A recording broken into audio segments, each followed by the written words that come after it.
Bismillahirrahmanirrahim. Assalamualaikum warahmatullahi wabarakatuh. Alhamdulillahi rabbil alamin. Wabihi nasta'inu ala umurid dunya waddin. Wassalatu wassalamu ala ashrafil anbiya'i wa imamil mursalin, Nabiyyina Muhammadin wa ala alihi wa sahabatihi wattabi'in wa man tabi'ahum bi ihsanin ila yaumiddin.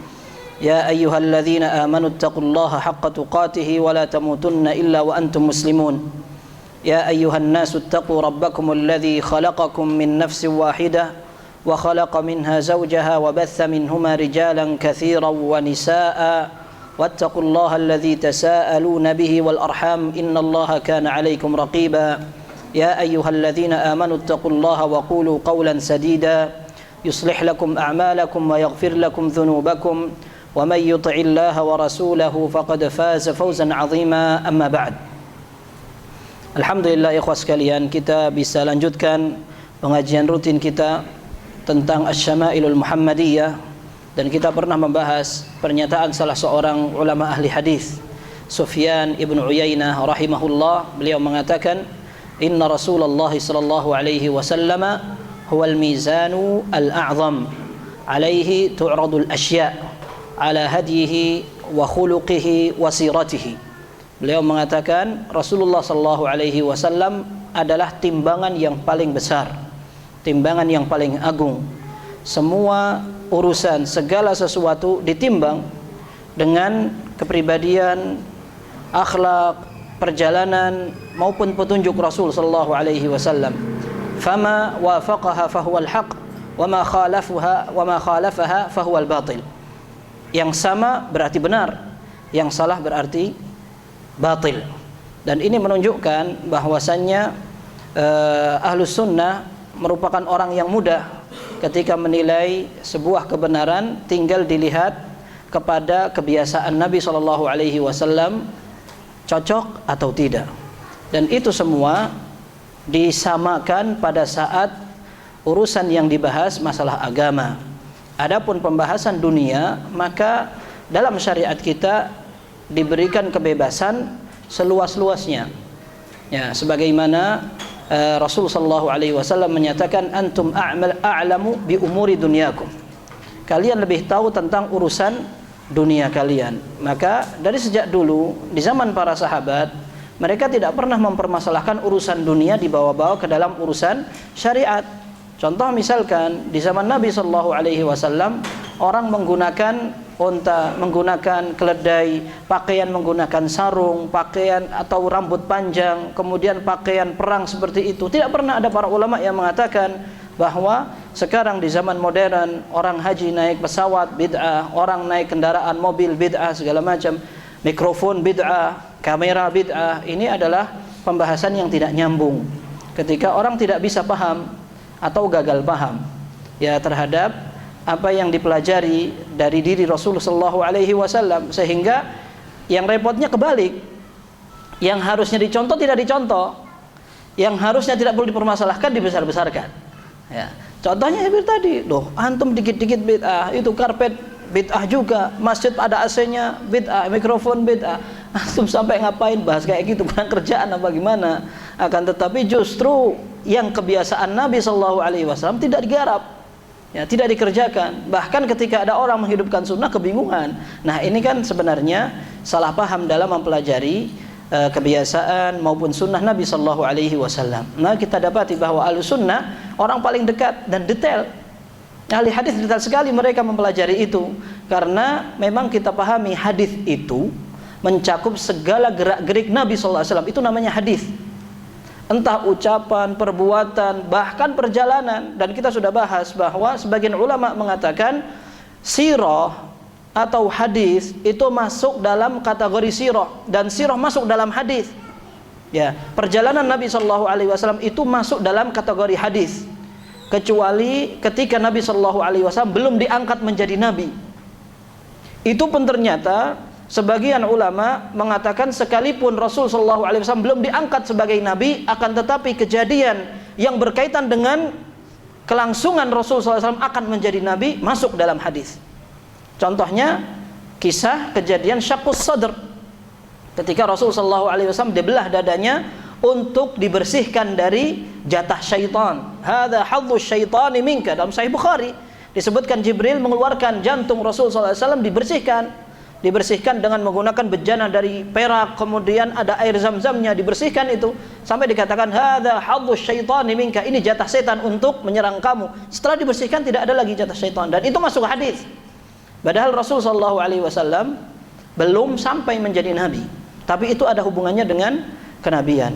Maksud kita, para ahli hadis, mereka mempelajari sunnah itu detail, dan itu dipraktekkan para sahabat detail sampai pada urusan keseharian, urusan makanan. Kita berkali-kali sampaikan bahwa Anas bin Malik radhiyallahu anhu, beliau suka makan buah labu. Ketika melihat Rasul sallallahu alaihi wasallam lahap sekali makan buah labu, dan ini pernah terjadi dari Jabir bin Abdullah radhiyallahu anhu. Beliau melihat Rasulullah sallallahu alaihi wasallam bertanya tentang khal. Aslinya tidak bertanya tentang khal. Khal itu artinya cuka. Beliau diajak oleh Nabi SAW. Ini Jabir bin Abdullah cerita, aku diajak oleh Nabi SAW ke rumah beliau. Kemudian akhraja lana qit'atan minal khubz. Kita dikasih suguhan sepotong roti. Maka Rasul bertanya kepada ahlul bait, keluarga-keluarganya, hal indakum min udum, apakah ada lauknya? Ternyata mereka mengatakan tidak, kecuali syai'an minal khal, ada sedikit dari cuka. Maka Rasulullah SAW menyatakan, ni'mal udumi al khal. Ya, cuka itu merupakan sebaik-baik lauk. Maka kata Jabir bin Abdullah, falam azal uhibbul khalla mundu sami'tu Rasulullah sallallahu alaihi wasallam qala dzalik. Sejak saat itu aku suka makan cuka. Ya. Gara-gara mendengar Nabi SAW mengatakan cuka itu enak. Ya. Bukan hanya itu, murid Jabir bin Abdullah yang meriwayatkan hadis ini, beliau juga mengatakan, fama ziltu uhibbul khalla mundu sami'tu Jabiran yaqulu dzalik. Dan aku sejak saat mendengar Jabir bin Abdullah meriwayatkan hadis ini dari Nabi SAW, aku suka juga dengan cuka.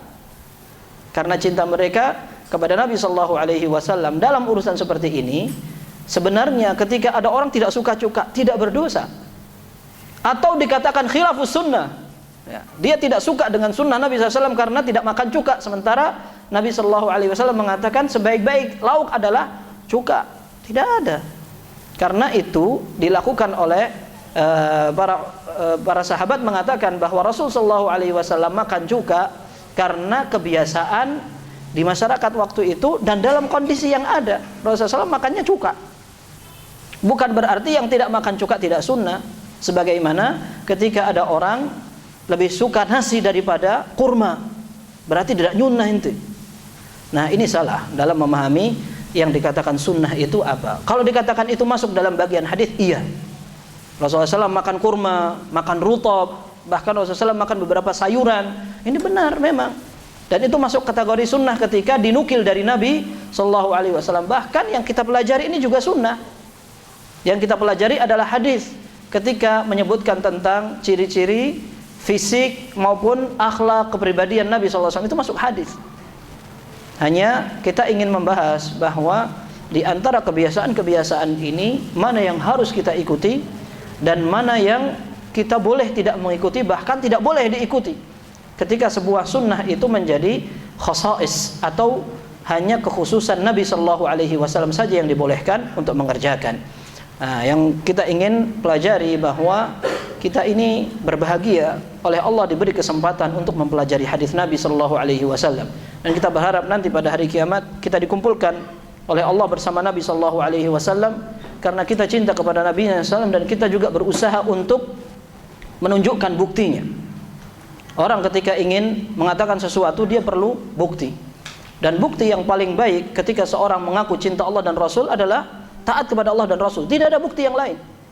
Ketika antum mengatakan aku cinta istriku tapi tidak pernah memberi nafkah, tidak pernah memberikan perhatian, bahkan ngomong saja tidak pernah, bahkan berbuat zalim, apalagi nurut. Nah, maka ini tidak membuktikan sama sekali.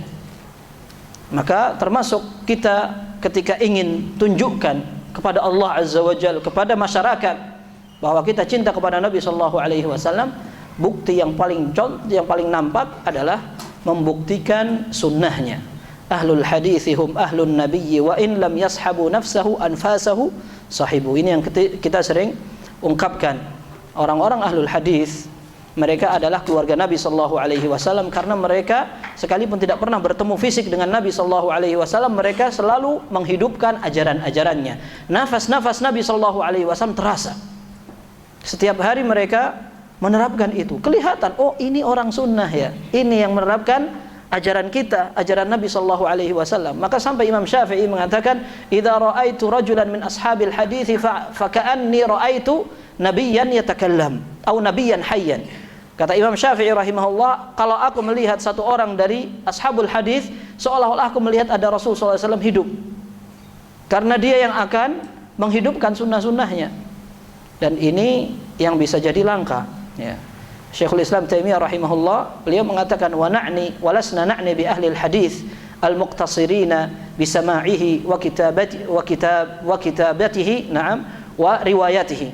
Kami tidak maksudkan ahlul hadis adalah orang-orang yang hanya mendengarkan hadis, menulis lalu meriwayatkannya.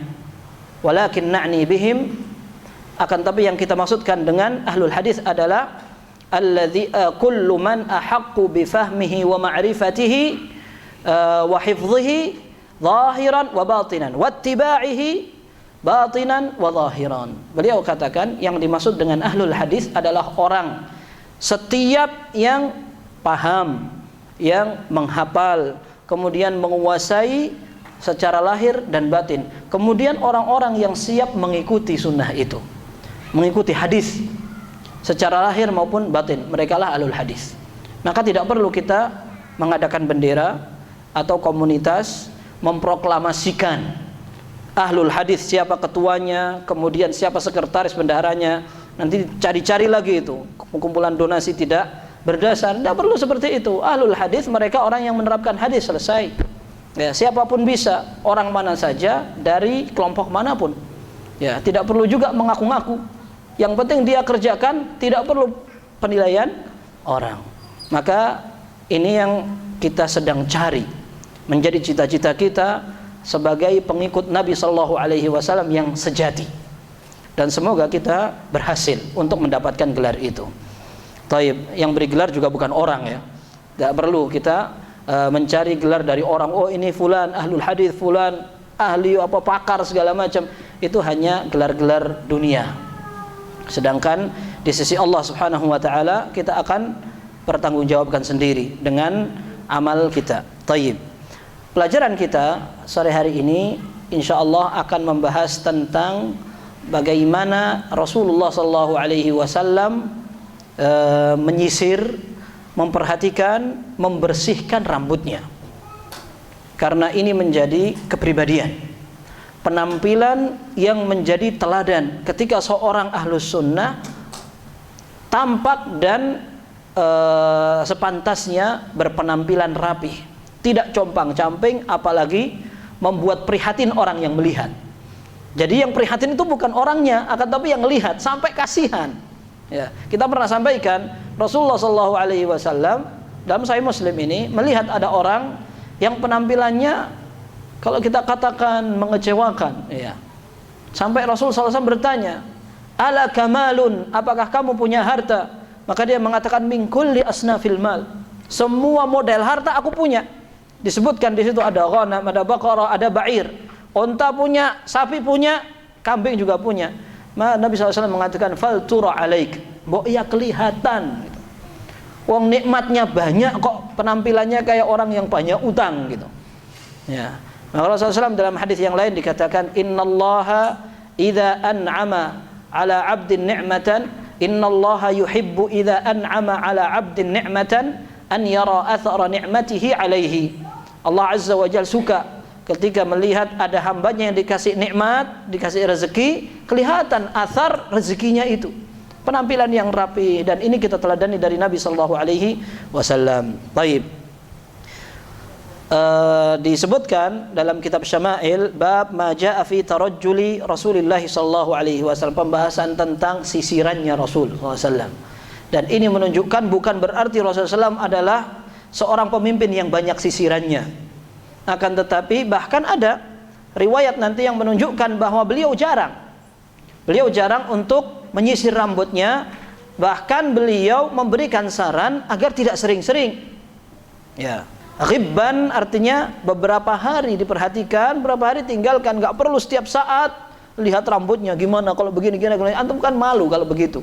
Kerjaan banyak, habis nyangkul, tahu-tahu ada anak di rumahnya gedek misalkan, nggak ada masalah rumah gedek kalau halal ya, daripada rumah yang tidak jelas statusnya, kelihatan megah tapi ternyata banyak haramnya.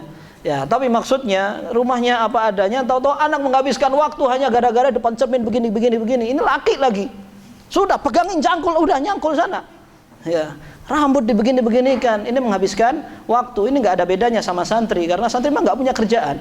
Ya, kalau santri mereka belajar, habis belajar sudah mereka ke kamar mau dandan segala macam. Ya, ini dijadikan pelajaran bahwa tidak seperti itu tata cara kita mengatur badan. Ya, Rasulullah SAW selalu disifati sebagai orang yang wasat, tengah-tengah, tidak menghabiskan waktu untuk berdandan dan tidak pula membiarkan badannya tidak terawat sama sekali. Hadis pertama, ini hadisnya sahih, diriwayatkan oleh Imam Bukhari dan Muslim. Imam At-Tirmidzi rahimahullah mengatakan, haddatsana Ishaq ibnu Musa al-Ansari qala haddatsana Ma'an ibnu Isa. Ma'an ibnu Isa ini salah satu murid dari Imam Malik. Beliau adalah orang yang meriwayatkan kitab Al-Muwatta karya Imam Malik, dan riwayat beliau ini banyak dinukil di dalam Sahih Bukhari dan Muslim. Qal haddatsana Malik ibnu Anas, dari Malik ibnu Anas, an Hisham ibn Urwah an abihi an Aisyah radhiyallahu anha. Hisham ibn Urwah ini meriwayatkan dari bapaknya. Kemudian namanya Urwah bapaknya. Hisham bin Urwah meriwayatkan dari bapaknya. Bapaknya meriwayatkan dari bibinya. Karena Urwah ibn Zubair, beliau adalah anaknya Asma binti Abi Bakar. Berarti Asma adalah kakaknya Aisyah radhiyallahu anhuma. Nah, sehingga dia kalau ketemu sama bibinya gampang sekali. Apalagi bibi dari ibu. Kalau bibi dari ayah namanya ammah. Kalau bibi dari ibu namanya khalah. Rasulullah SAW mengatakan al-khalatu bimanzilatil Bibi dari ibu itu seperti ibu sudah. Karena kedekatan nasab, kemudian dari kasih sayang lebih banyak daripada orang-orang lain yang dekat. Nah, kita bayangkan seandainya ada ulamanya bibinya. Jadi dia belajar bisa mulazamah, masuk kapan saja karena dia keluarganya. Terutama ketika Rasul sallallahu alaihi wasallam sudah meninggal, kemudian Aisyah radhiyallahu anha, beliau banyak meriwayatkan hadis. Dan Aisyah memang merupakan sahabat yang paling banyak meriwayatkan hadis. Ada 6 orang di antaranya Aisyah, Abu Hurairah, Anas bin Malik, Jabir bin Abdullah, kemudian termasuk Aisyah radhiyallahu anha. Nah, banyak riwayat Aisyah disampaikan oleh Urwah ibn Zubair. Dan ini menunjukkan bagaimana rumah para ulama dihiasi dengan ilmu, sampai ada anak meriwayatkan dari bapaknya, bapak dari bibinya. Ini merupakan hal yang luar biasa. Seandainya kita bisa menghidupkan itu, ya, menghidupkan hadis di rumah. Nah, kita sekarang mungkin belum sampai sana. Kita ingin hidupkan Al-Quran, sehingga kalau ada anak yang belajar ke TPA atau ke sekolah pesantren tahfidz tapi sudah lebih dahulu belajar sama kita, itu luar biasa. Nah, itu luar biasa. Taib. Di sini dikatakan an Aisyah radhiyallahu anha qalat kuntu urajjilu ra'sa Rasulillah sallallahu alaihi wasallam wa ana haid. Kata Aisyah radhiyallahu anha, aku pernah menyisir rambut Rasulullah sallallahu alaihi wasallam dalam keadaan haid. Ini menunjukkan bahwa perempuan haid itu tidak najis, tidak kotor, darahnya yang keluar najis, dan perlu dijaga kesuciannya, sehingga seorang wanita yang haid tidak boleh masuk masjid. Dan ini menurut pendapat sebagian fuqaha, dan itu lebih aman, ya, lebih selamat. Akan tetapi bukan berarti wanita yang sedang haid mereka najis atau tidak boleh menyentuh orang yang mau sholat dan sebagainya. Rasulullah SAW ketika diceritakan dalam hadis ini, Aisyah radhiyallahu anha mengatakan kuntu urajjilu ra'sa Rasulillah sallallahu alaihi wasallam, aku sisir rambut Rasul sallallahu alaihi wasallam. Kisah ini ketika i'tikaf Rasulullah sallallahu alaihi wasallam di masjid, dan Aisyah radhiyallahu anha di rumah dalam keadaan haid. Ini beda dengan kebiasaan sebagian orang yang menganggap bahwa wanita yang sedang haid itu kotor sehingga tidak pantas untuk berinteraksi dengan seorang yang tidak haid atau dengan suami. Ini tradisi jahiliyah yang dibawa oleh orang Yahudi. Ya, ini disebutkan dalam Sahih Muslim, annal yahud kanu idza hadatil mar'atu fihim lam yuakiluha wa lam yujami'uha fil buyut. Mereka orang-orang Yahudi apabila wanita atau istri keluarga mereka sedang haid, mereka keluarkan istri itu dari rumah. Tidak diajak makan bersama, tidak sedang tidur bersama. Ya. Karena mereka anggap wanita itu najis. Fasa'ala ashabun Nabi sallallahu alaihi wasallam an-nabiyya sallallahu alaihi wasallam. Maka para sahabat bertanya kepada Rasulullah sallallahu alaihi wasallam, ini bagaimana? Kok orang-orang Yahudi begitu? Apakah memang benar harus seperti itu? Maka Rasulullah SAW terdiam sampai turun firman Allah, wa yas'alunaka 'anil mahid qul huwa adhan fa'tazilun nisaa fil mahid wa la taqrabuhunna hatta yathhurn fa idza tatahharna fa'tuhunna min haitsu amarakumullah. Mereka bertanya kepada engkau wahai Muhammad tentang wanita yang sedang haid. Katakan bahwa itu adalah darah yang kotor, harus dihindari. Wa la taqrabuhunna hatta yathhurn, kalian jangan berhubungan suami istri sampai mereka suci. Kalau sudah suci dan mereka sudah bersuci, maka silahkan kalian lanjutkan kebiasaannya. Akan tetapi ini tidak menunjukkan bahwa mereka najis. Maka Nabi SAW setelah turun firman Allah ini, beliau katakan, isna'u kulla syai'in illa nikah. Kalau perlu kalian kerjakan semua yang biasa kalian kerjakan selain berhubungan suami istri. Tapi selain itu, muqaddimahnya atau ingin tidur bersama atau bermain-main, silahkan. Sampai dalam Sahih Muslim dikatakan, orang Yahudi ngamuk. Ma sya'nu hadzal rajul? Ma balaghana syai'un 'anna illa khalafana fihi. Ini ngapain ini orang nih? Setiap dia mendengar tentang kebiasaan kita, dia pengen tampil beda. Sampai ngamuk, ya sudah terserah. Kata siapa kita harus sama nanti. Ya. Nah, dan ini yang menunjukkan izahnya Islam sampai membuat orang-orang Yahudi saja kalang kabut. Sekarang orang-orang Islam nggak pede untuk menampilkan keislamannya. Ya, suruh jenggot panjangkan, nggak pede mereka. Oh jangan, nanti pekerjaan saya nggak mengizinkan, atau saya kayaknya nggak ganteng kalau pakai itu, kelihatan tua segala macam. Giliran ada orang ngeband gitu, langsung jenggotnya dipelintir-pelintir kayak begini, ikut dia. Ya, bahkan ada pemain jenggotnya agak panjang, dia berani jadi akhirnya ikut-ikutan panjang jenggotnya. Wah, masya Allah sudah berubah. Iya, Anda pemain bola jenggotnya panjang. Padahal dia bukan muslim. Artinya, ketika orang Islam saja tidak pede menerapkan Islamnya, ini jauh dari dulu. Rasulullah SAW tampil beda, dan ini menunjukkan bahwa Islam ini lebih mulia. Ketika ternyata syariat kita lebih arham, lebih kasih sayang kepada umatnya. Jadi intinya, dalam hadis pertama ini menunjukkan bahwa seorang boleh sampai dirawatkan rambutnya oleh istrinya, sekalipun istrinya sedang dalam kondisi datang bulan. Kemudian juga boleh seorang disisirkan, tidak apa-apa seorang disisirkan oleh istrinya atau orang lain. Taib. Kemudian berikutnya hadis yang kedua, akan tapi hadis yang kedua ini ada kelemahannya. Qala haddatsana Yusuf ibnu Isa qala haddatsana Waqi' qala haddatsana Rabi' ibnu Sabih. Dia ini disebut hafalannya agak bermasalah. An Yazid ibni Aban huwa ar-Raqashi. Nah, ini juga sama. Ini lemah orangnya, sehingga sanad ini menjadi lemah. An Anas bin Malik radhiyallahu anhu annahu qala kana Rasulullah sallallahu alaihi wasallam yukthiru dahna ra'sihi.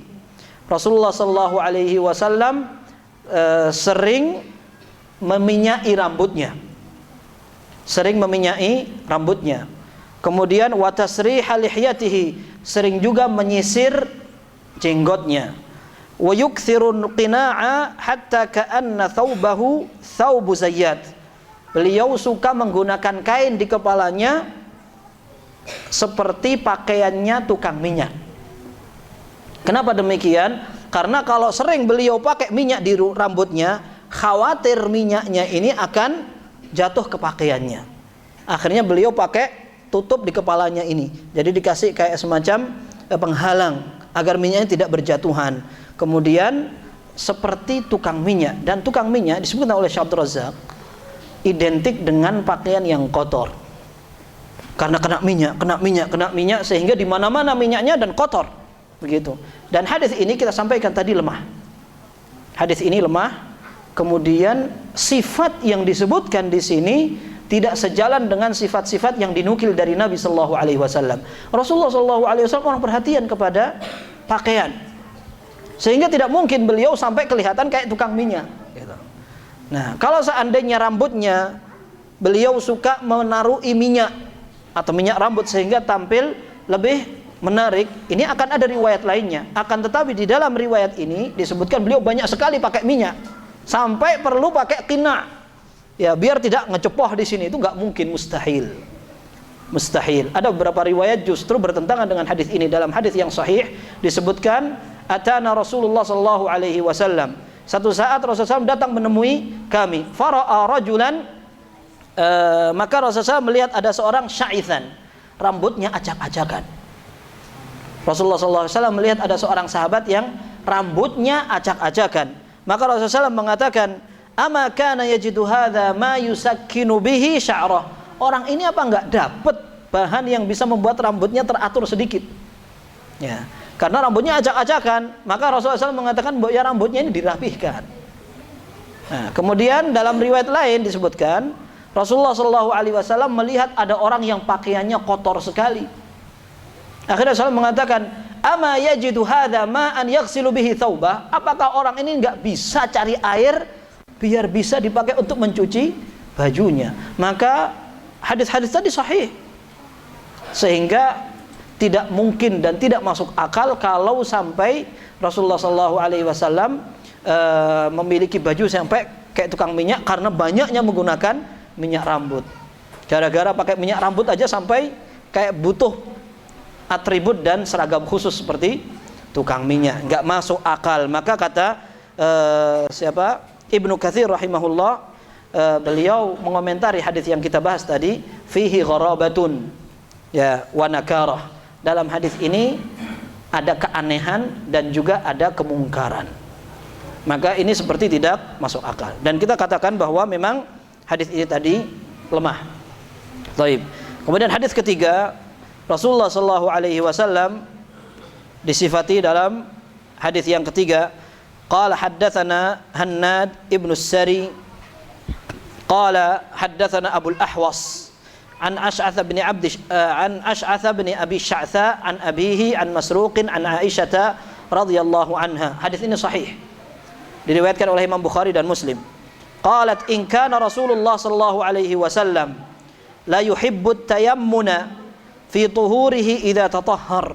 Rasulullah sallallahu alaihi wasallam suka memulai dengan kanan dulu. Suka memulai dengan kanan dulu. Fi tuhurihi idza tatahhar. Kalau beliau ingin bersuci, beliau akan mulai dengan menggunakan bagian anggota badan yang kanan. Wa fi tarajjulihi idza tarajjal. Dan ketika beliau menyisir rambut, kalau beliau sedang menyisir.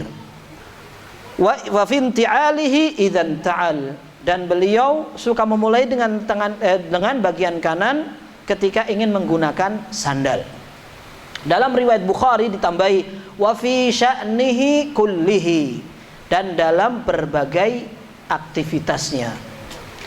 Para ulama mengatakan bahwa kebiasaan mendahulukan bagian kanan ini dipakai dalam urusan makarimul akhlak, dalam berbagai hal yang sifatnya akhlak yang terpuji. Contohnya memberi atau menerima. Ketika akan masuk masjid, ketika menggunakan baju, mengenakan sandal, atau masuk rumah, maka yang didahulukan adalah bagian kanan, menggunakan minyak wangi dan sebagainya. Akan tetapi pada saat yang digunakan aktivitasnya adalah pembersihan, maka Rasul SAW terbiasa menggunakan yang kiri. Seperti ketika istinja, bahkan ada larangan dalam hadis yang diriwayatkan oleh Imam Muslim dari Salman Al-Farisi, wa kana yanha an nastanjiya bil yamin. Rasulullah SAW melarang kami untuk beristinja, bersuci dengan tangan kanan. Akan tapi perintahnya menggunakan tangan kiri. Entah istinja, entah istijmar. Istijmar itu bersuci dengan menggunakan kerikil atau batu. Ya. Kemudian ketika keluar dari masjid, ketika akan masuk ke kamar mandi, maka ini semua disunnahkan untuk menggunakan kaki kiri, termasuk melepaskan sandal atau melepaskan pakaian. Maka yang dahulukan adalah bagian kiri. Intinya dalam urusan-urusan yang sifatnya keistimewaan, Rasulullah SAW mendahulukan yang kanan dan itu beliau sukai. Ini hadisnya sahih, diriwayatkan Imam Bukhari dan Muslim, termasuk dalam urusan menata rambut. Ini disebutkan oleh Syekh Abdul Razak bahwa menata rambut, ketika rambut ini terbelah, ada yang kanan, ada yang kiri, maka didahulukan yang kanan. Didahulukan yang kanan. Kemudian ketika meminyai juga sama, ketika minyai didahulukan yang kanan. Kemudian hadis yang berikutnya, qala haddatsana Muhammad bin Bashar, qala haddatsana Yahya bin Sa'id an Hisham bin Hassan anil Hasan an Abdullah bin Mughaffal radhiyallahu anhu annahu qala naha Rasulullah sallallahu alaihi wasallam 'anit tarajjuli illa ghibban. Ya. Di sini disebutkan, dan hadis ini wallahu alam sahih atau hasan. Karena di sini ada Al Hasan Al Basri, dan beliau Hasan Al Basri ini disebutkan beliau suka mentadlis. Mentadlis itu artinya kadang beliau mendengarkan langsung hadis itu, kadang tidak. Nah, ketika beliau sedang tidak mendengarkan, beliau akan menggunakan kata-kata seolah-olah beliau mendengarkan hadis. Dan ini bukan berarti berdusta, akan tetapi ini ada pembahasan dalam ilmu hadis. Sebagian mereka memang suka kayak gitu untuk meringkas biar cepat, daripada mereka mengatakan haddatsana, mereka katakan an, begitu. Tapi ada yang memang suka kayak begitu, hobi saja begitu. Nah, ini membuat sebuah hadis menjadi lemah. Akan tetapi wallahu alam, hadis ini juga disebutkan dari jalur yang lain. Disebutkan bahwa Rasulullah SAW melarang seseorang selalu menyisir rambut kecuali ghibban. Ghibban itu artinya sesaat perhatian kepada penampilan rambutnya, tapi saat yang lain dia perlu biarkan rambutnya, sehingga tidak setiap saat dia perhatian sama rambutnya. Akan tetapi yang seperti ini tergantung pada model dan bentuk rambut seseorang. Karena dalam sebuah riwayat ada seorang sahabat yang bernama Abu Qatadah. Beliau memiliki limmatun dhakhmah. Kita pernah bahas, limmah itu artinya rambut yang panjang sampai melebihi daun telinga. Abu Qatadah radhiyallahu anhu, beliau rambutnya panjang sekali dan bahkan limmahnya banyak gitu. Banyak yang jatuh rambutnya karena banyak sekali. Maka ketika dia datang kepada Nabi sallallahu alaihi wasallam tentang, beliau ingin bertanya bagaimana saya perlakukan rambut saya ini, maka Rasul mengatakan ahsin ilaiha. Nah, kamu perbaiki rambutmu, artinya engkau perhatian kepada rambut. Wa amarahu an yurajjilahu kulla yaum. Dan Rasulullah sallallahu alaihi wasallam perintahkan Abu Qatadah untuk menyisir rambutnya setiap hari. Adapun orang yang rambutnya pendek, maka ini akan lebih meringankan urusan. Apalagi kalau rambutnya sampai ditipiskan, maka tidak perlu dia membeli sisir. Ya. Dulu ketika kita di Madinah, rambut gondrong sedikit, ayo kita umroh. Enak sekali, umroh bisa tinggal berangkat. Bahkan berangkat balik di waktu yang sama bisa. Ya. Kenikmatan orang yang tinggal di sana, masya Allah. Apalagi kalau antum bisa memproduksi pintu ajaib itu, bisa setiap hari umroh. Ya. Maksud ana, ketika orang umroh maka rambutnya kan pendek, ya. Bahkan bukan hanya pendek, bahkan gundul, sehingga tidak perlu menyisir rambut. Nah, ini tergantung bagaimana kondisi masing-masing rambut orang yang berbeda-beda. Seandainya rambutnya panjang, maka perlu perhatian. Bahkan sebenarnya bukan hanya masalah mensisir. Kalau seandainya rambut dia panjang kemudian bau, maka perlu dibersihkan. Pembahasan tentang tarajjul ini disebut oleh Syekh Abdul Razak, maksudnya bukan hanya menyisir saja, akan tapi termasuk dalam urusan tanzif, membersihkan. Bahkan Nabi SAW pun dalam beberapa riwayat beliau memberikan minyak. Nanti akan kita bahas. Rasulullah SAW terkadang meletakkan atau menggunakan minyak rambut. sehingga ada uban yang tidak kelihatan karena beliau menggunakan minyak rambut. Tapi karena memang uban beliau sedikit. Kita akan bahas pada bab setelah ini tentang uban beliau sallallahu alaihi wasallam. Akan tetapi yang jelas Rasul sallallahu alaihi wasallam memberikan anjuran kepada seseorang untuk perhatian kepada penampilan termasuk rambutnya. Kalau rambutnya bau kemudian dia tidak mampu untuk memperhatikan, potong pendek saja. Tidak usah gaya-gaya, oh saya nggak kelihatan menarik kalau rambut saya pendek. Jadi kepremanan saya kurang diakui. Saya pernah dengar itu ada seorang sopir, dia bilang, wah saya sengaja ini mas, mohon maaf, panjangkan rambut saya karena saya hidup di jalan mas. Kalau saya pendek kan nanti saya khawatir ya nanti ada orang anggap beda katanya. Jadi ngomongnya begitu, saya khawatir ada orang anggap saya beda. Gitu. Ya memang beda, rambut pendek sama rambut panjang beda.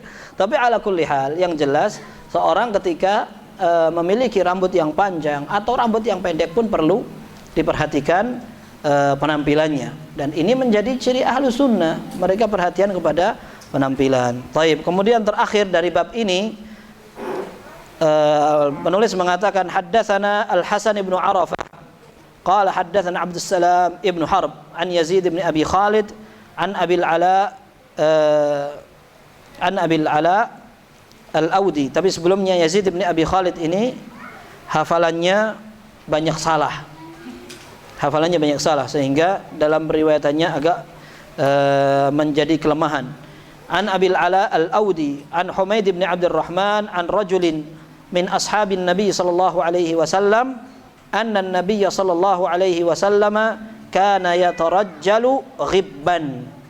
Rasulullah sallallahu alaihi wasallam biasanya beliau ketika menyisir rambut, sehari ini menyisir, sehari berikutnya tidak menyisir. Ini seperti pembahasan sebelumnya yang menunjukkan bahwa ini semua dikembalikan kepada perbedaan kondisi rambut masing-masing. Kalau seandainya rambut seseorang tipis, alhamdulillah.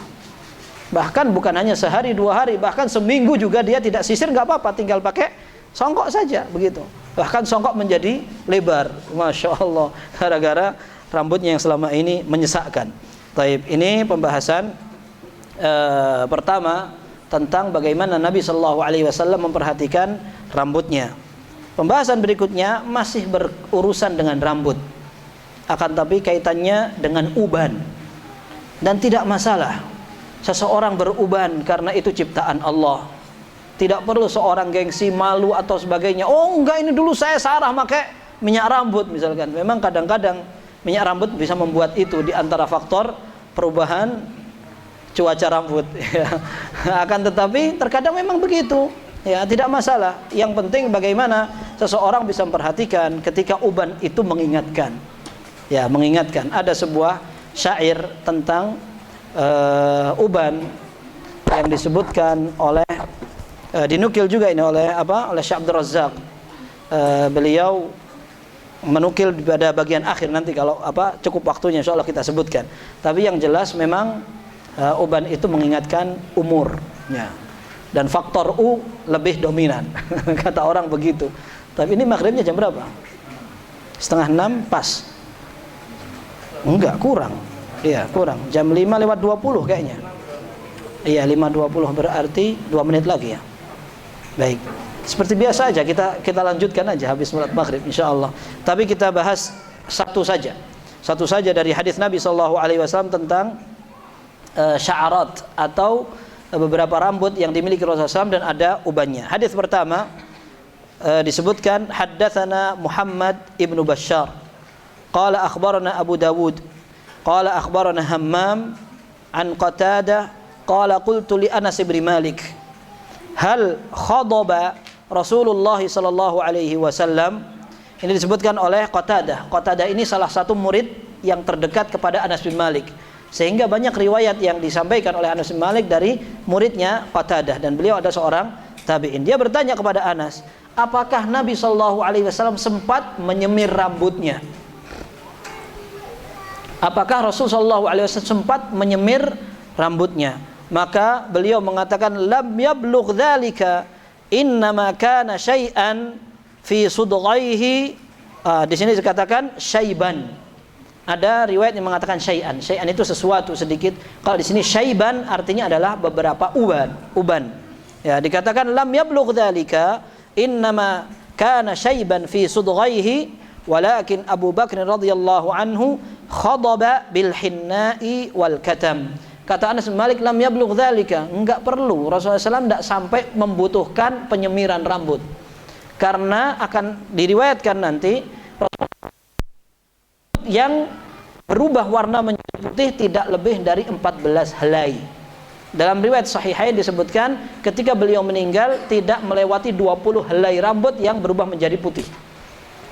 Awet muda. Zaman sekarang kalau ada orang berumur 60 tahun, enggak sampai 60 tahun sudah, sekarang 45 tahun sudah kelihatan berpelangi begini. Ya, tidak apa-apa.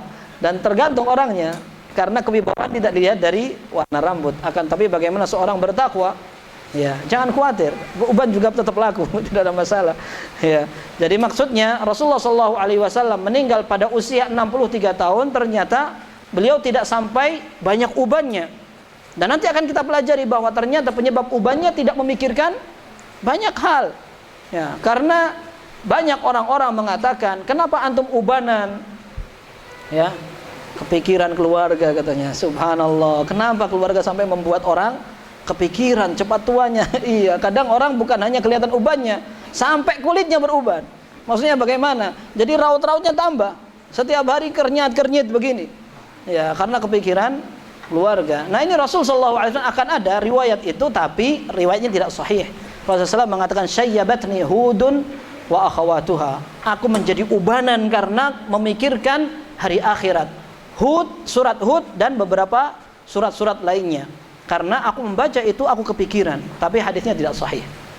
Hadisnya tidak sahih. Akan tetapi memang Rasulullah SAW tidak terlalu memikirkan dunia. Tapi yang jelas dalam riwayat Anas ini disebutkan lam yablugh dzalika. Rasulullah enggak perlu menyemir karena rambut yang menjadi putih tidak banyak. Disebutkan innama kana syaiban fi sudghaihi. Rasulullah SAW itu ubannya cuma sedikit. Ada beberapa di sini, sudgh. Sudgh itu pelipis. Ya, antara telinga dengan mata di sini. Ini bagian yang ada jenggotnya, dan ini menunjukkan bahwa di sini jenggot tidak dicukur. Tidak boleh dicukur karena itu bagian dari jenggotnya. Dan Rasulullah SAW membiarkan jenggot yang ada di sini dan sampai memutih di sini sebagian saja. Ada sedikit di sini, kemudian ada pula di dalam riwayat yang lain disebutkan lam yakhtadib Rasulullah SAW. Rasulullah SAW tidak sempat menyemir rambut-rambutnya. Dan rambut ini kalau disebutkan di mana tempatnya, maka yang dimaksudkan adalah rambutnya. Seperti Rasulullah SAW misalkan rambut di kepala, berarti rambut kepalanya. Kalau disebutkan tidak ada rambut putih di kepalanya, berarti maksudnya di rambut-rambutnya yang ada. Kalau Rasulullah SAW dikatakan bulu ketiak, maksudnya adalah bulunya, bukan ketiaknya. Nah, di sini disebutkan innama kanal bayadu fi anfaqatihi wa fi sudghaini wa fi ra'si nubad. Putih-putih yang pindah di warna rambut Nabi SAW hanya ada pada beberapa tempat, di antaranya di sini, di anfaqah. Anfaqah di sini. Ya, anfaqah itu antara bibir bawah dengan dagu. Ini anfaqah. Ini juga termasuk jenggot, tidak boleh dicukur. Ya, kemudian berikutnya ada sedikit di kepalanya. Nah, ini menunjukkan bahwa Nabi SAW sedikit sekali ubannya. Padahal beliau meninggal umur 63 tahun. Umur 63 tahun, semuanya tidak sampai 20. Dan 20 dibagi, ada yang di sini, ada yang di sini, ada di sini. Jadi nggak kelihatan sama sekali. Maka kita akan pelajari bagaimana Rasulullah SAW kalau beliau sedang menggunakan minyak nggak kelihatan sama sekali ubannya. Dan sampai oleh Anas bin Malik bisa dihitung. Nanti akan ada riwayat setelahnya. Aku benar-benar menghitung rambut Rasulullah SAW ubannya, karena sedikit. Kalau banyak nggak bisa dihitung. Ya, begitu. Wallahu a'lam bissawab. Ini tapi masih 4 menit. 4 menit, lanjutkan saja. Fil khair barakah insyaallah. Sedikit-sedikit ada barokahnya. Baik, kemudian hadis kedua, qala haddatsana Ishaq ibn Mansur qala wa Yahya ibn Musa qala haddatsana Abdul Razzaq an Ma'mar an Thabitin an Anas radhiyallahu anhu annahu qala. Nah, ini riwayatnya. Riwayat ini sahih. Ya, diriwayatkan oleh Imam Ahmad, Abdul Razzaq dalam Musannaf dengan sanad yang sahih. Anas menceritakan, "Ma adattu fi ra'si Rasulillah sallallahu alaihi wasallam wa lihyatihi illa 14 sya'ratan bayda." Kata Anas bin Malik, tak hitung-hitung rambut putih di kepala Rasul sallallahu alaihi wasallam, ternyata yang ada putihnya baik itu di kepala maupun di jenggotnya tidak lebih dari 14 helai rambut putih. Ini sahih hadisnya. Dan dalam sahihain disebutkan, tuwfiya Rasulullah sallallahu alaihi wasallam wa ma fi ra'sihi illa 20 sya'ratin bayda atau kama qala. Rasulullah SAW ketika meninggal, kepalanya hanya ada tidak lebih dari 20 helai rambut yang putih. Nah, ini menunjukkan sedikit sekali. Kalau sampai bisa dihitung, dan itu dibagi lagi. Sini sama sini, berarti menunjukkan rambut putihnya sedikit sekali. Sampai Anas bin Malik bisa menghitung. Tidak lebih dari 14. Bisa jadi ketika beliau hitung itu 14. Tapi setelah itu bertambah. Tapi tetap sekalipun bertambah, tidak lebih dari 20 helai. Baik. Dan kita katakan memang ketika ada orang berambut putih tidak menjadi celah. Akan tetapi ketika Rasul sallallahu alaihi wasallam berumur 63 tahun, rambutnya tetap hitam, menunjukkan keistimewaan. Sebagian orang begitu. Sebagian orang kita lihat usianya lebih tua dari yang lain, akan tetapi rambutnya masih hitam. Masya Allah, antum awet muda begitu. Ya, ada yang muda awet tua. Ini repot. Akan tetapi yang jelas kita sampaikan, semua tidak ada kelebihan kalau urusannya fisik. Ya, saya dilahirkan begini, gigi saya belok ke sana kemari. Alhamdulillah, syukuri saja. Ya, alhamdulillah, ada sebagian orang giginya ke sana kemari, sampai kasihan dia ke sana kemari bawa kawat. Ya, ada orang kepikiran sekali. Giginya sudah bagus, tapi dia pengen tampil lebih bagus lagi. Akhirnya kawatnya tembel-tembel ke sini kemari. Tambah nggak kelihatan jelas dia orangnya. Ya, maka bersyukur saja kita, Allah Azza wa Jalla kasih selama masih tidak merubah wujud, aman insyaallah, dan tidak membuat kita luka. Atau yang sering disampaikan ulama adalah kalau sampai merubah dan membuat angker, ya, mukanya kelihatan menyeramkan, maka ini tidak apa-apa, diperbaiki. Contoh misalkan jenggotnya tumbuh di mana-mana. Nah, ini mungkin kelebihan hormon, maka boleh untuk dibersihkan. Rambut-rambut di sini dibersihkan, tidak mengapa. Ya, karena memang kalau dibiarkan bisa menyeramkan. Gigi juga sama. Kalau seandainya ada orang tumbuh giginya begini, ya, kayak Dracula begitu, ini jangan-jangan gigi palsu. Ya, tapi kalau seandainya memang seperti itu akan membuat orang susah untuk bergerak, beraktivitas. Maka tidak mengapa seseorang memperbaiki gigi yang memang tidak wajar. Akan tetapi kalau seandainya gigi seorang wajar, tidak mengganggu, maka tidak perlu seorang mengikir, ya. Bahkan ada larangannya. Mengikir gigi, kemudian menyambung rambut. Dan ini juga disebutkan oleh para ulama. Rambut kalau seandainya menyeramkan. Kenapa? Setelah dia berobat, rontok semua rambutnya. Ini perempuan gimana? Kasihan sekali. Rambutnya tidak tumbuh. Maka dibolehkan kalau seandainya dia menggunakan suntik agar rambutnya lebih cepat tumbuh, atau dia menggunakan penutup biar kelihatan tidak menyeramkan. Maka yang seperti ini wallahu alam menjadi dispensasi dan keringanan. Semoga Allah Azza wa Jalla menjaga kita semua. Taib, ini sudah masuk waktu maghrib dan kita lanjutkan setelahnya insyaallah. Wallahu a'lam bissawab. Sallallahu wasallam barak ala nabiyina Muhammad wa ala alihi wa sahbihi ajma'in.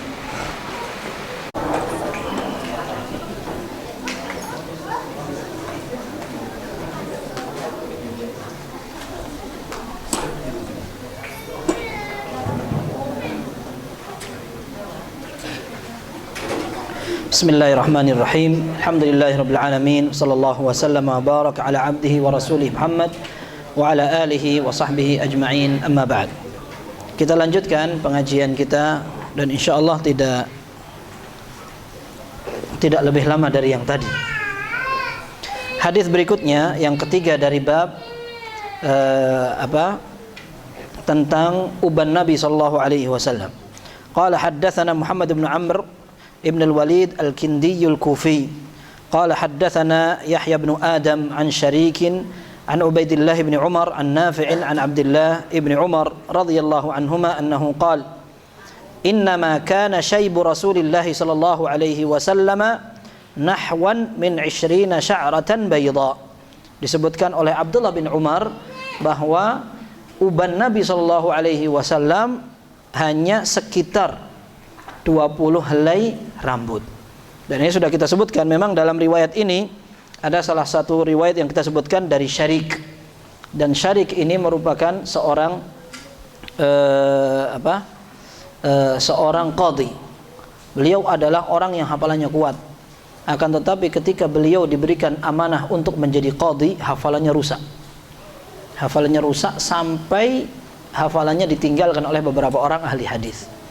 Karena memang realitanya amanah dan tugas itu menyibukkan. Sehingga ketika orang yang memang sibuk dengan pelajaran, dengan safar, dengan aktivitas tanggung jawab, cari nafkah, seringkali bisa mengurangi perhatian dari hal-hal ilmiah. Kalau orang yang pernah hafalannya kuat kemudian lupa, yang tadinya belum hafal jadi utang. Jadi semakin susah utangnya. Ya, jadi ini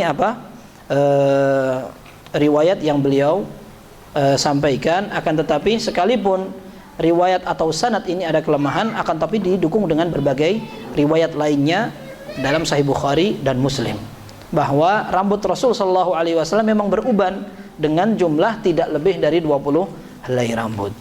Ya. Kemudian hadis berikutnya, haddatsana Abu Quraib Muhammad ibn al-Ala qala haddatsana Muawiyah ibn Hisham an Syaiban an Abi Ishaq an Ikrimah an Ibn Abbas radhiyallahu anhuma annahu qala Abu Bakar. Ini yang kita ceritakan tadi, penyebab kenapa sampai Rasulullah sallallahu alaihi wasallam beruban. Akan tetapi hadis ini lemah. Disebutkan di sini an Abi Ishaq an Ikrimah an Ibn Abbas, dari jalur Abu Ishaq As-Sabi'i dari Ikrimah. Ikrimah ini juga salah satu ahli hadis yang merupakan mantan budak. Beliau aslinya budak Ibnu Abbas radhiyallahu anhuma. Akan tetapi beliau ini dididik, diperhatikan oleh Ibnu Abbas seperti anaknya sendiri, sampai ketika dia masih kecil diikat kakinya. Diikat kakinya untuk menghafalkan Al-Quran dan hadis. Padahal ini budak. Tapi Ibnu Abbas saking perhatian kepada budaknya sampai kakinya diikat agar dia mau hafal Quran dan hadis, sampai akhirnya dalam setiap riwayat Ibnu Abbas mentafsirkan Al-Quran banyak sekali riwayat Ikrimah ini. Ikrimah bukan anaknya, tapi dia adalah mantan budaknya. Ketika Ibnu Abbas meninggal, anaknya pengen menjual. Karena Ikrimah ini adalah seorang budak, maka bisa dijual belikan. Ketika akan dijual, dia mengatakan, atabi'u ilma abika, kamu pengen jual ya ilmu bapakmu. Akhirnya tidak jadi dijual, kemudian dibebaskan. Ya, ini menunjukkan bagaimana status sosial tidak menghalangi seseorang untuk belajar. Ditambah lagi bagaimana perhatiannya para sahabat kepada orang di sekitar mereka. Kalau budak diperhatikan seperti ini, bagaimana perhatian mereka kepada anaknya? Maka pantas Abdullah bin Umar radhiyallahu anhuma, anak dan budaknya sama-sama menjadi seorang muhaddits ulung. Anaknya Salim ibn Abdullah bin Umar, budaknya Nafi' Maula Abdullah ibn Umar. Dua-duanya ini bersaing dalam meriwayatkan hadis Ibnu Umar. Bahkan para ulama ahli hadis berselisih pendapat mana yang lebih hebat, riwayat Nafi' atau riwayat Salim, karena dekatnya dan banyak meriwayatkan. Dan dua-duanya disebutkan dalam Sahih Bukhari dan Muslim, kebanyakan riwayat mereka. Taib, ini riwayat Ibnu Abbas tadi dari jalur Abu Ishaq As-Sabi'i. Abu Bakar mengatakan, Ibnu Abbas meriwayatkan dari Abu Bakar. Abu Bakar mengatakan, ya Rasulullah, qad shibta. Ya Rasulullah, antum sudah beruban. Tapi dijelaskan oleh para ulama, maksudnya bukan hanya sekedar, oh antum sudah ubanan ya. Enggak, maksudnya dia tanya, apa yang menyebabkan engkau beruban? Maka Rasulullah SAW menjawab, syayyabatni hudun wal waqi'atu wal mursalatu wa amma yatasaalun wa idza syamsu kuwirat. Aku beruban karena memikirkan surat-surat ini. Surat Hud, Al-Mursalat, Al-Waqi'ah, Amma yatasaalun, idza syamsu kuwirat. Kenapa seperti itu? Karena semua ayat ini mengingatkan kepada hari akhir. Maka dalam sebuah hadis yang sahih riwayat Bukhari dan Muslim, Rasulullah SAW menyatakan, "Man arada an yanzura ila yaumil qiyamati ka'annahu ra'yu 'ain falyaqra idza syamsu kuwirat wa idza as-samaa'u fatarat wa idza as-samaa'u syaqqat." Orang yang pengen melihat hari kiamat seperti tatapan mata telanjang langsung, baca saja 3 surat tadi. Idza syamsu kuwirat, idza as-samaa'u fatarat setelahnya suratnya, kemudian idza as-samaa'u syaqqat 2 surat setelah itu. Semua menggambarkan tentang bagaimana kondisi hari kiamat. Mengerikan sekali. Gimana kalau seandainya laut sudah mengeluarkan semua airnya, kemudian langit terbelah, jatuh, gimana? Sudah nggak kebayang. Kita ini selama ini membayangkan kemungkinan matahari akan semakin dekat dengan bumi. Lapisan atmosfer terbakar sedikit demi sedikit. Pada saatnya lapisan atmosfer habis. Ya mungkin kapan habisnya? Habisnya kalau sudah kiamat. Ya, jadi kiamat itu tidak hanya sekedar atmosfer aja yang hancur, semuanya hancur. Ya, dan sehebat-hebat apapun orang akan nggak bisa menyelamatkan diri. Kalau menyelamatkan dari serangan negara, perang dunia segala macam, bisa dia. Kalau punya uang dia cari ke negara yang aman. Tapi kalau Allah Azza wa Jalla yang bikin huru-hara seperti ini, siapa yang akan bisa selamatkan dari Allah? Ya, artinya kita mau menyelamatkan dari mana sudah? Mau diselamatkan dari arah mana? Dan kita bayangkan pada hari kiamat nanti ketika api itu betul-betul menggiring orang. Kalau api buatan, lumpur panas atau kebakaran hutan, orang masih bisa berskenario. Ya, tapi kalau ini api Allah yang buat, antum mau lari kemana? Na'udzubillah. Sehingga tapi hari kiamat tidak akan terjadi kecuali orang-orang jelek saja yang melihat. Wala taqumus sa'atu illa ala syiraril khalq. Tidak akan terjadi hari kiamat kecuali kepada atau di hadapan orang-orang yang paling buruk akhlaknya dan juga agamanya. Taib. Kemudian pada hadis setelahnya disebutkan haddatsana Sufyan bin Waqi'. Sufyan bin Waqi' ini juga ada masalah dalam hafalannya. Qala haddatsana Muhammad bin Bishr an Ali bin Salih an Abi Ishaq. Tadi Abi Ishaq an Abi Juhaifah. Abi Juhaifah ini sahabat Nabi SAW yang lain. Dia katakan, qalu ya Rasulullah, para sahabat mengatakan, wahai Rasul, naraka qad syibta, kami melihat engkau sudah beruban. Maka Rasulullah SAW menyatakan, qad syayyabatni Hudun wa akhawatuha, aku telah dibuat beruban oleh surat Hud dan tadi yang sama pembahasannya disebutkan pada hadis sebelumnya. Akan tetapi para ulama mengatakan bahwa hadis ini adalah permisalan hadis yang muttarib atau pergoncang kesahihan sanadnya karena banyak perbedaan. Tadi disebutkan dari Abu Ishaq, dari jalur Ibnu Abbas. Kok ini Abu Juhaifah? Ada riwayat lain lagi dari Aisyah, ada riwayat lain lagi dari sampai ada 6 sahabat. Nah, sehingga para ulama mengatakan ini yang benar riwayat yang mana? Soalnya jalannya satu dari Abu Ishaq As-Sabi'i.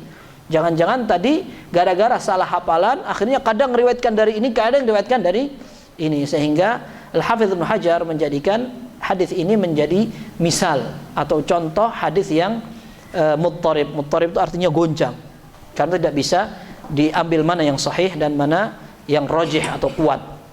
Nah, akan tetapi diingatkan oleh Syekh Abdul Razak bahwa sebenarnya ada pelajaran penting pada saat Rasulullah SAW beliau memberikan keteladanan dalam hal mentadabburi Al-Quran. Orang mentadabburi Al-Quran kok sampai kepikirannya begitu. Dan memang ternyata uban itu ada penyebabnya. Hanya penyebab orang-orang zaman sekarang beruban selain faktor umur, akan tetapi faktor lainnya juga. Ya salah juga kadang pakai minyak rambut tadi, ada orang bilang begitu, dan memang bisa jadi gen rambutnya tidak sekuat itu. Akan tetapi seandainya orang kepikiran, kemudian yang membuat kepikiran itu betul-betul berat, maka tidak mustahil seperti itu. Nah, dan Nabi SAW mengingatkan bahwa ketika seseorang menghadapi dunia dan dunia tidak terlalu dipikirkan, ada orang modelnya enjoy aja. Ya. Artinya pembawaannya tenang. Ya. Dan tidak mesti tenang itu karena banyak uangnya. Tidak mesti. Ya. Kalau banyak utangnya tenang, ini perlu dicurigai. Yang penting dia kepikiran untuk bayar, alhamdulillah. Kalau enggak, repot. Tapi maksudnya, bagaimana orang tidak terlalu memikirkan dunia sampai akhirnya dia beli bagaimana, kemudian akhiratnya ditinggalkan. Ini kan repot sekali. Ya, sampai Rasulullah SAW mengatakan, ta'isa abdud dinari wad dirham wal qatifati wal khamisah. In u'tiya radhi wa illam yu'ta lam yarda. Kata Nabi SAW dalam hadis yang sahih, dikatakan celaka itu. Ta'isa itu artinya semoga jatuh itu. Jatuhnya terterungkup lagi. Siapa itu? Hamba-hambanya dinar dan dirham. Cari duit terus dia. Al-khamisah wal qatifah itu juga perumpamaan kain dari sutra. Jadi orang cari itu terus. Dagang, kemudian cari bagaimana saingan, berkompetisi di dunia. Ya, sampai akhirnya ketinggalan. Gak kepikir sholat, gak kepikir ngaji. Ngaji itu dapat apa? Sampai sekarang bisa jadi ada orang yang tertarik sama pelajaran agama. Ya, karena memang kaitannya dengan hidayah. Akan tetapi kalau kita lihat bagaimana penyebab-penyebab itu, kebanyakan penyebabnya karena urusan dunia. Karena banyak memikirkan persaingan dunia, padahal akhirnya ditinggal semua itu. Semuanya ditinggal, tapi ternyata sampai membuat orang tidak ngaji, tidak belajar, sampai juga tidak sholat. Kalau sholat alhamdulillah sudah salam cet langsung keluar, subhanallah. Padahal kalau seandainya dia zikir saja, zikir itu jauh lebih hebat dari kekayaan orang yang banyak. Kalau kita bahas itu nanti panjang sekali. Tapi yang jelas kita lihat bagaimana Rasul Shallallahu Alaihi Wasallam beliau sampai memikirkan akhirat seperti itu, dan para sahabat ngikut-ngikut itu. Para sahabat ngikuti Nabi Shallallahu Alaihi Wasallam, mereka memikirkan akhirat sampai ada yang menyangka dirinya munafik. Seperti ada seorang sahabat namanya Hanzalah, ditemui oleh Abu Bakar radhiyallahu anhu. Bagaimana kabar antum hari ini? Nafaq Hanzalah, hari ini saya munafik. Kulo kenapa? Inna kunna 'inda Nabi sallallahu alaihi wasallam wa yudzakkiruna bil jannati wan nar hatta ka'annaha ra'y 'ain. Kita bersama Nabi sallallahu alaihi wasallam dalam kajian, diingatkan surga neraka seperti kita sudah melihat. Tapi kalau kita sudah pulang ke keluarga kita, seolah kita lupa itu semua. Ya, kita disibukkan dengan urusan dunia. Maka dia menganggap bahwa dirinya seperti munafik. Tapi Rasulullah SAW mengatakan tidak, sa'atan wa sa'ah. Kamu perlu pikirkan ini dalam waktu ini. Kemudian waktu yang lain kamu juga perlu pikirkan tanggung jawab. Akhirat dipikirkan, dunia juga dipikirkan. Akan tetapi banyak orang yang tidak peduli lagi dengan yang seperti itu. Begitu dibukakan pintu dunia, seolah-olah kesempatan ini kapan lagi. Nah, padahal itu sebentar sekali. Taib. Hadis berikutnya, hadis ini sahih. Hadis berikutnya hadis berikutnya sahih dalam riwayat Bukhari. Yang tadi Ta'is Abdud Dinar wa Dirham ini yang sahih. Kemudian hadis berikutnya, haddatsana Ali bin Hujr qala anba'ana Syuaib ibn Safwan. Syuaib ibn Safwan ini kata Hafidz Ibnu Hajar status hadisnya makbul. Makbul itu kalau seandainya dia ada yang mendukung periwayatannya. Kalau tidak berarti hadisnya lemah. An Abdul Malik ibn Umair an Iyad ibn Laqit al-Ijli an Abi Rimthat at-Taimi Taimi ar-Ribab qala ataitu an-nabiy sallallahu alaihi wasallam wa ma'i ibnun li. Kata Abi Rimtha, satu saat aku bertemu dengan Nabi sallallahu alaihi wasallam, aku menemui Rasulullah sallallahu, aku bawa anakku. Fa urituhu, maka aku ditunjukkan, itu loh Rasul sallallahu alaihi wasallam. Ya, ini menunjukkan bahwa beliau belum pernah ketemu sebelumnya. Ketika dia bawa anaknya untuk ketemu Nabi sallallahu alaihi wasallam, beliau perlu bertanya kepada orang lain, fa urituhu, sampai aku ditunjukkan, ini Rasulullah sallallahu alaihi wasallam. Faqultu lamma ra'aituhu, ketika aku sudah melihat betul, aku katakan, hadza nabiyullah wa alaihi thawbani akhdaran wa lahu sya'run qad alahu syaibu wa syaibuhu ahmar. Ini adalah Nabiullah. Beliau menggunakan dua helai pakaian yang warnanya hijau, dan beliau memiliki rambut yang sudah ada campuran ubannya. Ya, wa syaibuhu ahmar, dan beliau dicampur ubannya tadi sehingga berubah menjadi merah. Tadi yang hadis pertama kita katakan bahwa Anas menceritakan Rasulullah SAW lam yakhtadib. Beliau tidak sampai menyemir rambutnya. Jenggotnya juga beliau tidak semir karena cuma sedikit, ngapain harus disemir. Akan tapi Abu Bakar yang menyemir rambutnya bil hinna wal katam, menggunakan hinna dan katam. Dua-duanya ini merupakan tumbuhan yang sering digunakan untuk merubah warna rambut. Akan tapi disebutkan hinna ini kalau dipakai rambutnya berubah menjadi merah. Kalau katam, rambut bisa berubah menjadi hitam. Dan dua-duanya ada, dijual sekarang. Dijual seperti pasta atau seperti celak begitu, dicampur air. Kemudian kalau dipakai, kadang digambar-gambar. Ya, perempuan-perempuan itu, kalau mereka punya hobi seperti itu, sudah mereka bikin di sini, ditulis gambar kayak apa begitu. Apalagi yang mau nikah dan keluarga yang mau nikah di Arab Saudi biasanya mereka pakai gambar itu. Dikasih pacar begitu sampai segini tangan, kemudian kaki sampai ke atas begitu. Itu kebiasaan mereka. Ada yang dicampur-campur warnanya. Yang jelas hinna itu yang bisa warna merah, kemudian yang katam yang hitam. Kalau dicampur dua-duanya, maksudnya dijadiin satu, warnanya bisa tidak hitam pekat, kan, tapi bisa berubah menjadi kecoklat-coklatan. Dan ini yang sebenarnya diperintahkan Nabi Shallallahu Alaihi Wasallam ketika melihat rambut Abu Bakar radhiyallahu anhu sudah kelihatan putih. Ketika Fathu Makkah, rambut Abu Bakar radhiyallahu anhu kelihatan memutih. Padahal beliau 2 tahun lebih muda dari Nabi SAW. Ketika Fathu Makkah beliau sudah tua. Rasulullah SAW 60 tahun. Waktu itu Fathu Makkah terjadi pada tahun 8 atau 9 Hijriyah. Kemudian Abu Bakar radhiyallahu anhu waktu itu 2 tahun lebih muda dari Nabi SAW. Maka ketika Rasulullah SAW melihat rambut Abu Bakar putih, Rasulullah mengatakan ghayyiru hadza bi syai'in wajtanibus sawad. Dalam Sahih Muslim kalau tidak salah, Rasulullah SAW mengatakan ini bisa dirubah warnanya. Rubah aja dengan apa begitu, tapi jangan warna hitam. Sehingga kalau dirubah menjadi warna merah atau warna coklat tidak apa-apa, akan tapi jangan sampai warna hitam. Nah, dan ini Rasulullah SAW terlihat di sini beliau shape-nya atau ubannya terlihat agak merah. Akan tetapi ini bisa jadi karena campuran minyak. Karena Rasul sallallahu alaihi wasallam terkadang beliau menggunakan minyak rambut, sehingga ketika beliau menggunakan minyak rambut, ubannya bahkan tidak terlihat, sehingga bisa jadi athar atau bekas minyak itu yang memperlihatkan seolah-olah warnanya merah. Kemudian hadis berikutnya, haddatsana Ahmad bin Mani' qala haddatsana Suraij ibn Nu'man qala haddatsana Hammad bin Salamah an Simak bin Harb qala qila li Jabir bin Samurah, ditanyakan kepada Jabir bin Samurah, akana fi ra'si Rasulillah sallallahu alaihi wasallam syaibun. Jabir bin Samurah ditanya, apakah di rambut Rasul sallallahu alaihi wasallam ada ubannya? Qal lam yakun fi ra'si Rasulillah sallallahu alaihi wasallam syaibun illa sya'aratun fi mafriqi ra'sihi. Rasulullah sallam tidak ada uban di kepalanya, hanya ada beberapa di tengah rambutnya. Mafriqir ra's maksudnya di bagian tengah dari kepalanya, antara batas rambut kanan dan kiri. Idza dahana warahunna duhun. Kalau beliau pakai minyak, maka uban itu akan ketutup minyak itu. Karena memang sedikit. Ya, kalau banyak ya minyaknya tidak bisa menutup.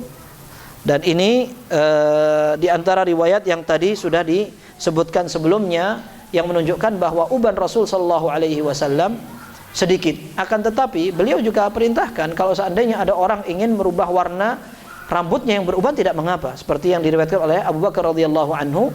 Rasulullah SAW perintahkan silahkan dirubah, akan tapi jangan menggunakan warna hitam. Dan ini terakhir tadi yang ana sebutkan ada syair yang menunjukkan bahwa uban mengingatkan kematian. Tapi harus dipahami bahwa kematian tidak mesti harus nunggu uban. Ya, bisa jadi lihat bola ada mati masal. Ya, maka hati-hati, yang penting matinya husnul khatimah. Ya, yang penting matinya husnul khatimah. Ada pernyataan yang dinukil dari Ibnu Abi Dunya. Beliau rahimahullah mengatakan, ala famhad li nafsika qabla mautin fa inna syaiba tamhidul himami wa qad jadda ar-rahilu fakun mujiddan bihattir rahli fi daril maqami. Dikatakan di sini, ingatlah, segera bersiaplah untuk dirimu sebelum kematian, karena uban itu merupakan muqaddimahnya kematian. Ya, dan perjalanan sudah hampir kelihatan kesungguhannya. Maka jadilah engkau sebagai orang yang bersungguh-sungguh untuk meletakkan tali kekang atau pijakan pada pelana kendaraanmu di akhirat nanti.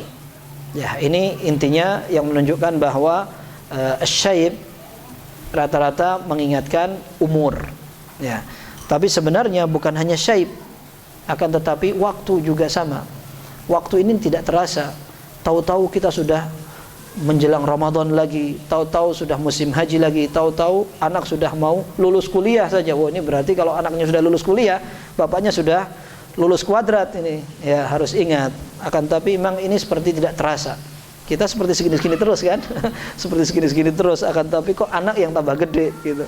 Tapi tahu-tahu harus segera ingat. Mudah-mudahan Allah Azza wa Jalla tutup perjalanan kita dengan husnul khatimah, dan apa yang kita usahakan ini mendatangkan ridha Allah Subhanahu wa taala. Wallahu taala a'lam bis-shawab. Kalau ada yang mau disampaikan silahkan, kalau tidak kita tutup. Nah. Silakan. Assalamualaikum.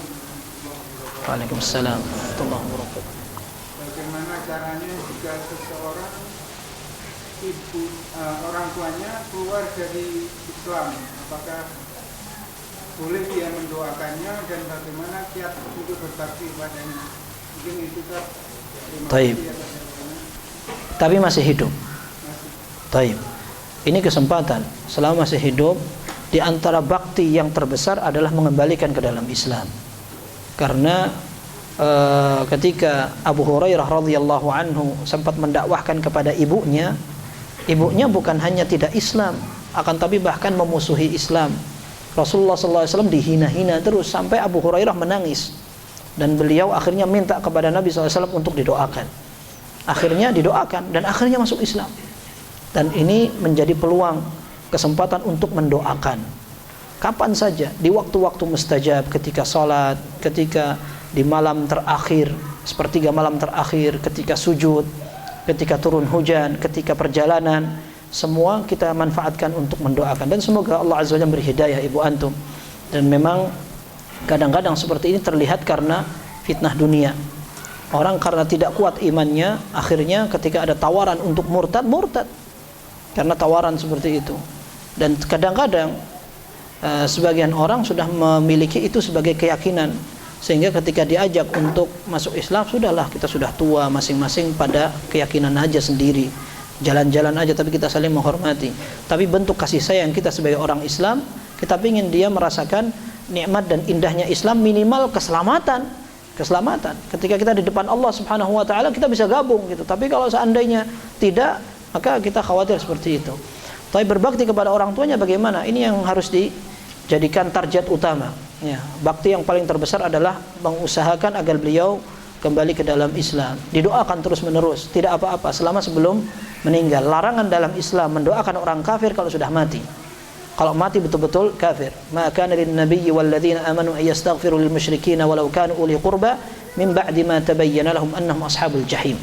Tidak pantas seorang nabi dan pengikutnya mendoakan orang yang kafir setelah mereka jelas mati sebagai calon penghuni neraka jahim.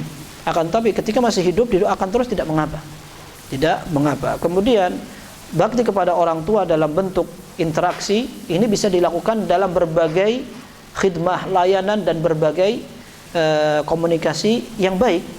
Allah Azza wa Jalla menyatakan, wa in jahadaka ala an tusyrika bi ma laysa laka bihi ilmun fala tuti'huma wa sahibhuma fid dunya ma'rufa.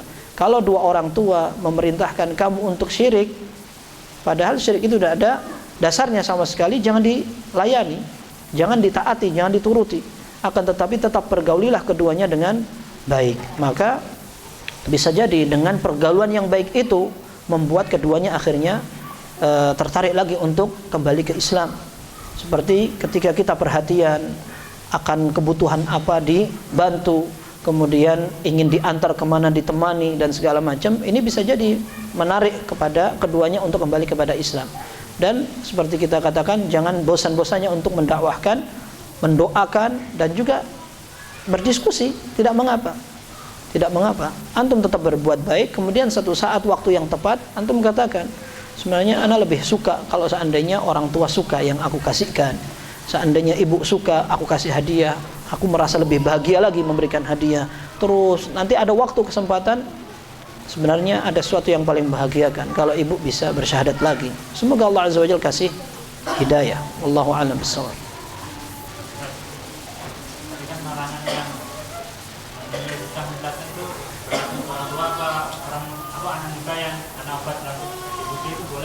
Tidak apa-apa. Jadi orang yang kebetulan sakit sampai rambutnya berubah, entah rontok atau bahkan berubah warna, dia ingin perbaiki, silahkan, tidak mengapa. Akan tapi kalau untuk masalah semir menyemir, jangan menggunakan warna yang hitam. Ya? Tidak boleh, karena larangannya berkaitan dengan wallahu alam, menyerupai makhluk Allah, menyerupai ciptaan Allah. Wallahu alam. Wallahu alam.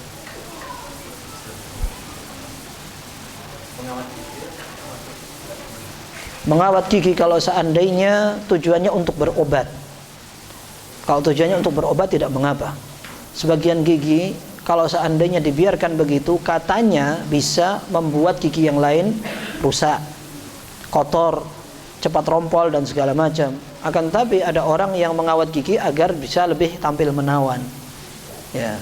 Maka untuk merubah-rubah seperti itu, kalau seandainya tujuannya untuk berobat tidak mengapa. Tapi kalau tujuannya hanya untuk memperindah saja, wallahu alam. Ini khawatirnya masuk dalam ranah merubah ciptaan Allah. Allah.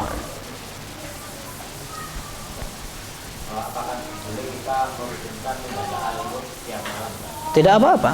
Memang diperselisihkan kesahihan riwayatnya, akan tapi wallahu alam, yang ana yakini hadis itu sahih atau hasan, sehingga bisa dipraktekkan. Bisa dipraktekkan.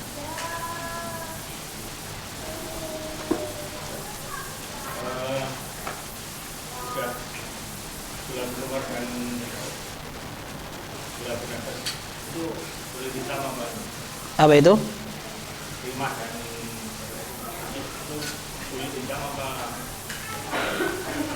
Wallahu alam, Nafi' dan Ikrimah tidak disebutkan bahwa beliau berkulit hitam. Ana lupa apakah beliau berkulit hitam atau tidak. Yang sepanjang pengetahuan Ana enggak pernah dinukil seperti itu.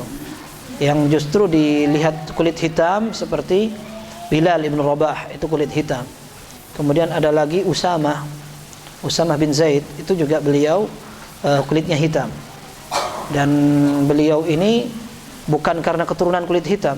Ayahnya Zaid bin Harithah tidak hitam. Maka sampai ada beberapa sahabat yang seolah-olah meragukan nasabnya. Dan ini membuat hati Rasulullah SAW sedih. Karena Zaid bin Harithah sampai diangkat anak oleh Nabi SAW saking cintanya.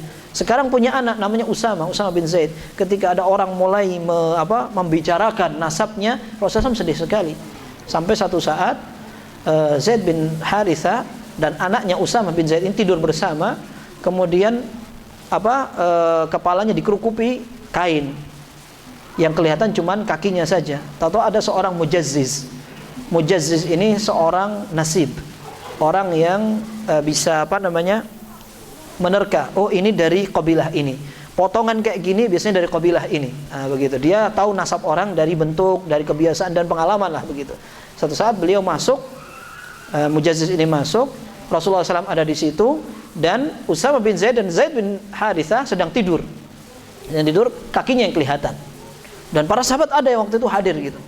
Langsung Mujazziz mengatakan, inna ba'da hadhil aqdam lam min ba'd.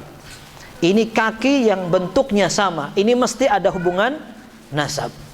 Rasulullah SAW ketika mendengar itu dan di depan para sahabat, Rasulullah SAW bahagia sekali. Nah, dengarkan itu.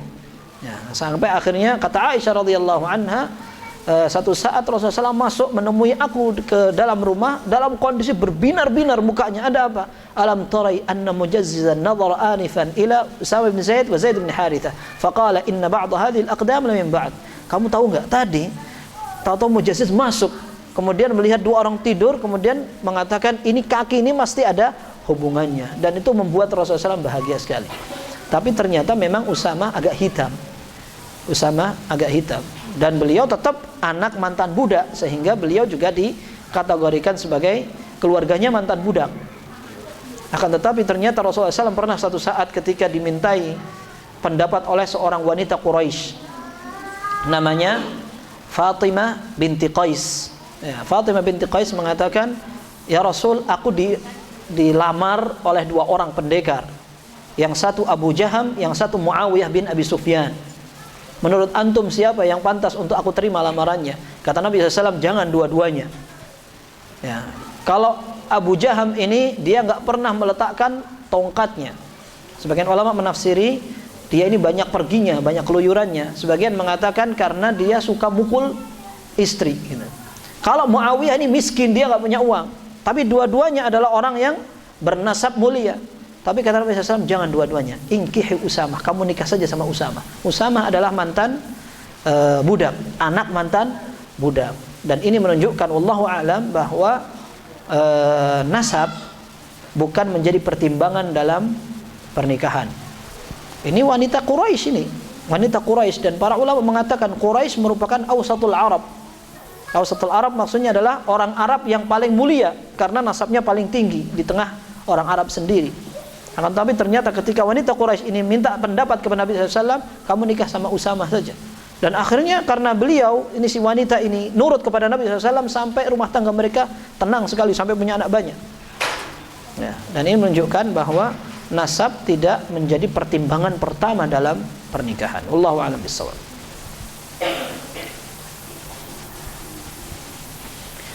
Baik, ana kira cukup atau mau ada yang mau sampaikan lagi?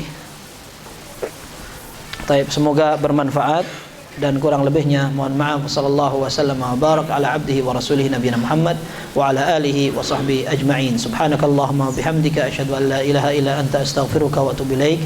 Walhamdulillahirabbil alamin.